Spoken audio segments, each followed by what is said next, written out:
In today's episode of Knobi Cooks, I will show you how to prepare salmon peppers ragout. This dish is perfectly suited for any time of the year. Whether you need something warming for the winter or have lots of vegetables from your garden in the summer, this colorful dish is something for your eye and your belly.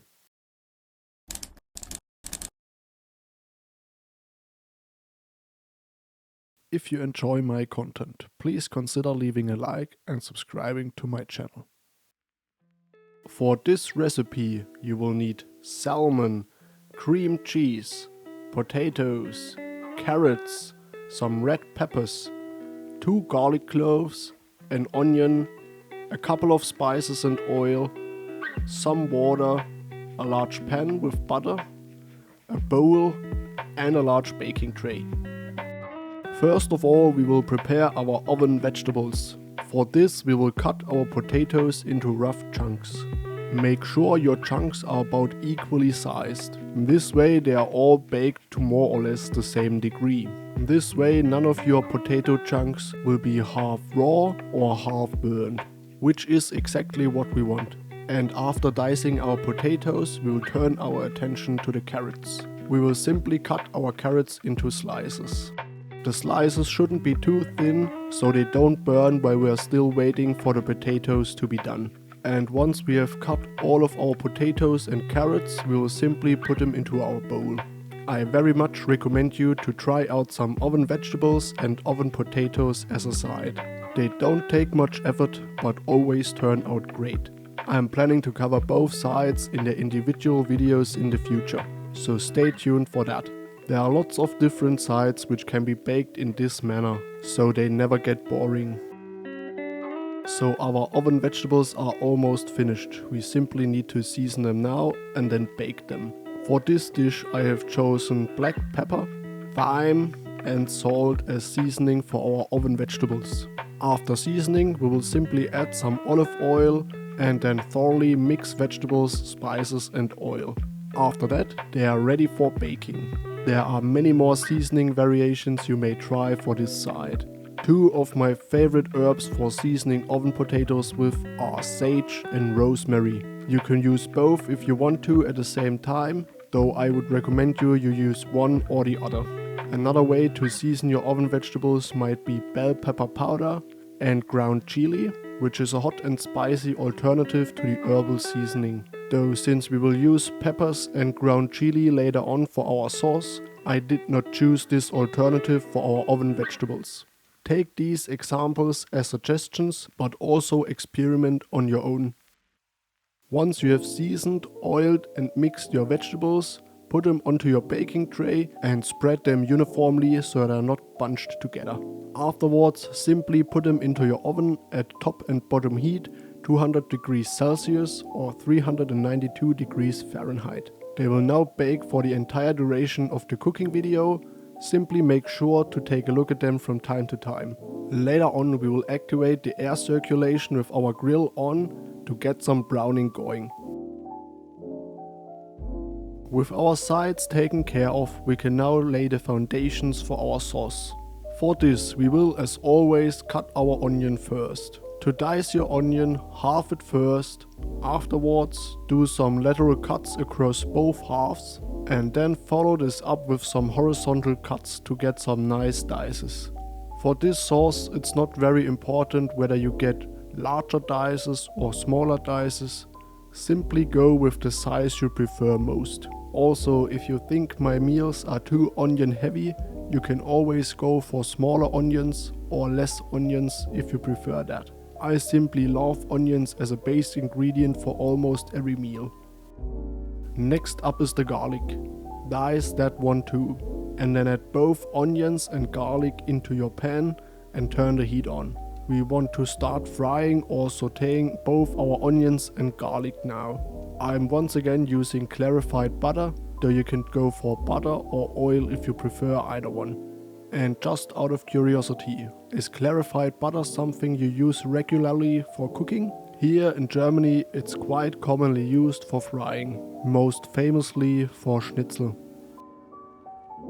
While our onions and the garlic are sizzling away, we can now turn our attention to our peppers. Though make sure to stir the contents of your pan from time to time, so nothing burns. We will also dice our peppers. I have already halved the peppers off camera. So now simply take each half, cut it into strips and then dice the strips afterwards. Go for smaller dices if you prefer a smooth sauce, and go for larger dices if you prefer a chunky sauce. As soon as you have finished dicing your peppers and the onions and the garlic are looking glassy, simply add them into the pan and stir them under. If you prefer your peppers to retain more bite, simply add them a little bit later. And if you prefer them to be softer, simply cook them a little bit longer.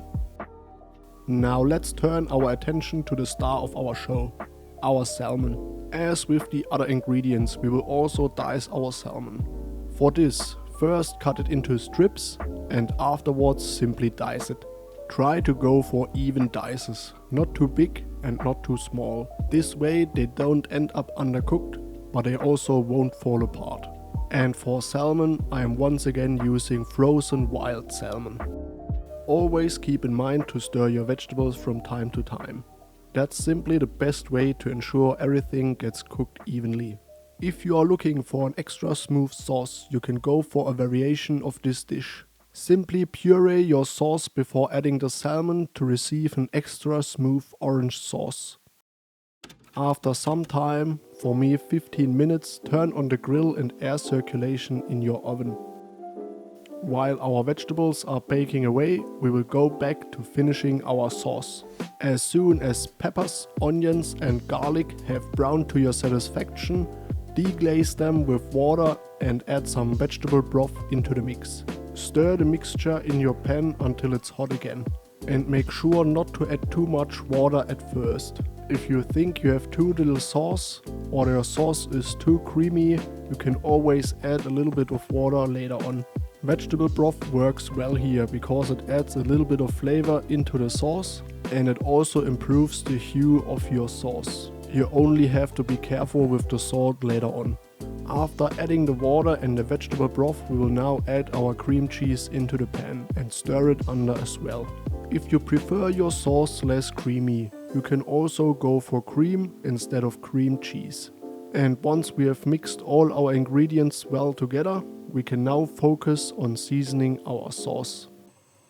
As seasoning for this sauce, we will use some dried basil, though you can also use fresh one, ground chili and black pepper. Season the sauce to your liking and then mix the spices under and let the sauce simmer for a while. Similar to pureeing your ingredients, you can also let your sauce simmer for a long time so the different ingredients start falling apart by themselves in your pan. Though to achieve this you will need quite a bit of time. And if you go for this method, you have to check from time to time whether there is still enough liquid in your pan. As you can see, there are many different approaches to preparing a sauce, from chunky to smooth and everything in between. In my case, I simply go for the chunky version because it takes the least amount of time. Nevertheless, I decided that my sauce was too creamy and added some additional water later on. After adding the water, I simply let my sauce get back up to heat. And while contemplating this sauce, going back to deglazing the vegetables, you could also do this with some kind of white wine to add some extra notes to your sauce. And finally, we will add the last ingredient into our sauce. That is, of course, our diced salmon. Simply stir it under and let your sauce simmer at low heat. The salmon will cook easily, and if you have too much heat put on, it might fall apart in your sauce. But that's it.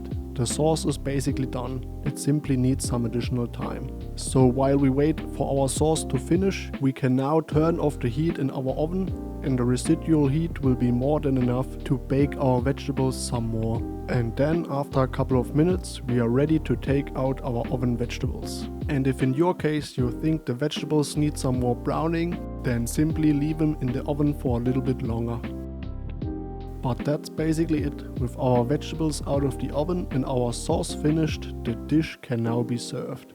If you want to add a little something for the eye, I recommend you to get some fresh basil leaves for garnishing. Adding some green to your dishes can truly make a difference. And with that said, I hope you enjoyed today's episode of Knobi Cooks. If you did cook this dish after watching my tutorial, let me know how you liked it. And if you have any recommendations or improvements, let me know down below in the comments. And if you want to see a particular meal prepared on this channel, you can also let me know. And now, go and enjoy your well-deserved meal. I am Knobi and I see you in the next one. Goodbye.